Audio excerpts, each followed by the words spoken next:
Blairing Out show. Out with Eric Blair show, Chester Bennington of Lincoln Park. Now let me just tell you first of all, I was sitting at work one day and I heard your song on the radio, and I feel I can relate to the pain and the anguish in your voice. Okay? Because I'm sorry, man. I know, but dude, it's so intense. It's just like anger, like unmitigated, just anger and force. Where is that coming from? I used to get picked on a lot in school. No, I'm just kidding. A lot of different things. You know, Mike and I have to write a lot of the songs together, so especially lyrically. So it comes from a lot of different places. It could come from, relationships. It could come from, just everyday kind of stresses in life. Whatever. It's kind of been like a work in progress throughout our lives. Kind of just being able to grow and learn and then reflect on those things that have happened to us and then put them into a lyrical way that people can relate to us, you know what I mean? I've always wondered, okay, the lyrics, I tried so hard and I got so far, but in the end it really doesn't matter. Right. Okay, are you kind of talking about the futility of life? I guess it depends on your perspective, because music really has kind of multiple meanings for different people. Some people look at that phrase as something very positive, as like, all the things I tried to do in my life don't make me who I am. I make me who I am. Those kind of people, very positive people, can look at it that way. Other people can look at it as everything I've done hasn't amounted to anything. So it really depends on your perspective of life and where you're at, in your own particular situation. Now, what's going on with you guys right now? You've had some huge successful records. What is your next move?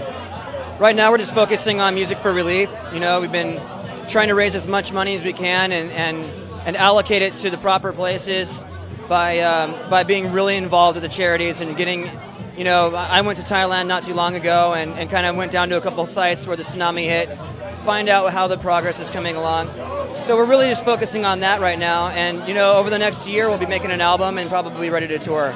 So, now, are you guys going to produce this album yourself, or are you going to pull in another producer? We'll probably use a producer. I'm not sure. We haven't made those decisions yet.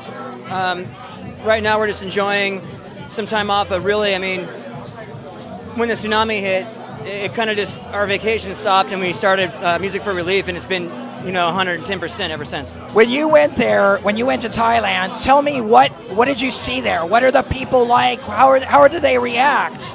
Well, the people of Thailand are very resilient people. They're very resourceful people.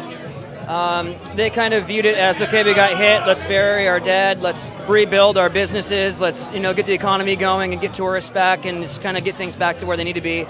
But there are some other areas like Banda Aceh where there isn't those kind of positive kind of thoughts going on in the community. People are very superstitious.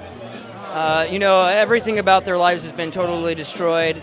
Fishermen now have to go live so far away from the beaches that it costs them their wages, and every day that the money they make, it costs them to get back and forth to work, and they just it's kind of a futile situation, and they really could use as much help as they can, and that's where we're hoping to step in and kind of offer whatever we can. Now, what was your first reaction when you saw the footage of the tsunami? We have to do something. Like, what can we do? And within 24 hours, we had the foundation started, and we donated $100,000 of our money and to get it started, and then we started just trying to get other bands and other musicians involved and trying to contribute in any way they can, whether it was just talking about it and raising awareness or actually making a donation themselves, or like Jason did, write a great song and get a bunch of artists together and write and create something really beautiful and positive that also is going to help in whatever way it can. So everybody in the music business has started to catch on, and we've been really, really impressed and very happy with the response. Now, how are you making sure that your work is not in vain? Because a lot of times the money doesn't get to the people. Well, that's why we take a very hands-on approach to how we are dealing with the money. The first amount of money that we raised, we went through the Red Cross, but in the end of January, the relief effort from the Red Cross stopped. So we knew that the money had to be reallocated to groups like UNICEF, to groups like Habitat for Humanity, These are groups that actually get in and rebuild communities. They're working within the communities. And also by going down there and finding out the names of the schools, the names of the areas that are, and certain small groups that aren't connected to any major charity, where they're literally taking the money and just putting it right back into the school or into the little city that's been hit. And by doing that and going out there and seeing how these charities work, and by sitting down with the administrative ends of these charities, we've figured out how to allocate our money in the most efficient way.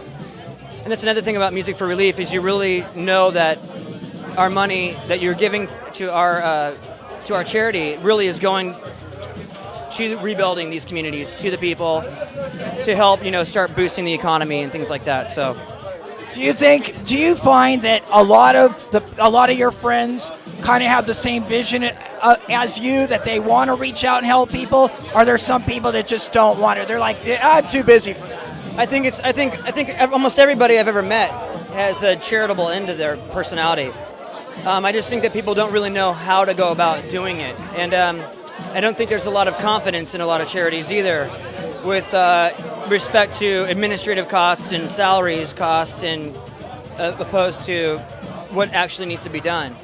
And so I think that by taking initiative and finding out how it works, and putting that time and effort in, we've kind of developed a situation and a foundation where we can earn the trust of people giving us the money, but also not only worry about money, but worrying about just raising awareness about how important charity is. And if you are interested in something or concerned about something, you should do a little bit of research on your own, or you can find out which charities have done all that research for you. And it's really simple. You can go to LincolnPark.com, or you can go to musicforrelief.com or .org, and you can find out all the information that you want about how our charity works and everything, and where the money goes. So, now, how does something like the tsunami and going to Thailand make you examine your life or judge your life? Does it give you a different outlook on life? Well, it just makes when you see something horrible like that happen, that's out of man's control. That's not a war. That's not some crazy chemical accident. It really makes you feel very fortunate that it didn't happen to your neighborhood or happen to where you live.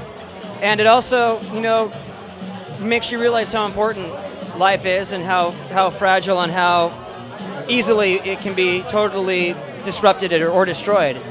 And a person like myself or anybody in this party, we're all very blessed people. We've got a lot of people who support us in what we do, and it's our responsibility to give back in whatever way we can. A lot of people in the area that the tsunami had hit were fans of my band. They'd supported us. They bought records. They came to our shows. They played us on the radio stations. We have an obligation to try to help them, because they've been so generous to us. And I think that everybody in entertainment or in any field where they're actually in this kind of situation that we're in Lincoln Park, they should give back. It's our obligation to the world and it's really impressive to see that a lot of people do feel the same way. Absolutely. Yeah, it's really a beautiful thing. Chester, thank you so much. Thank you, man. Appreciate you doing this. All right, this is Eric Blair with the Blairing Out Show with Chester Bennington of Lincoln Park, signing off. Bye-bye.